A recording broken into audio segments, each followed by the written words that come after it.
Hi అండి. పిల్లల lunch బాక్స్‌లోకి ఇలాగా చేసి పెట్టండి. పిల్లలు చాలా ఇష్టంగా ఉంటారు. బాక్స్‌లో ఒక్క మెతుకు కూడా వదలకుండా మొత్తం తినేస్తారు.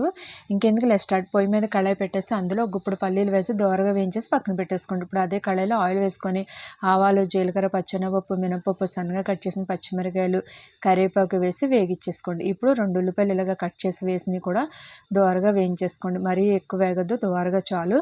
ఇప్పుడు క్యాప్సికమ్ మనకు నచ్చిన సైజులో మీకు నచ్చిన సైజులో కట్ చేసుకోండి. కట్ చేసుకొని వేసేసుకొని బాగా కలుపుకొని మూత పెట్టేసి ఒక 5 నిమిషాలు మగ్గనివ్వండి.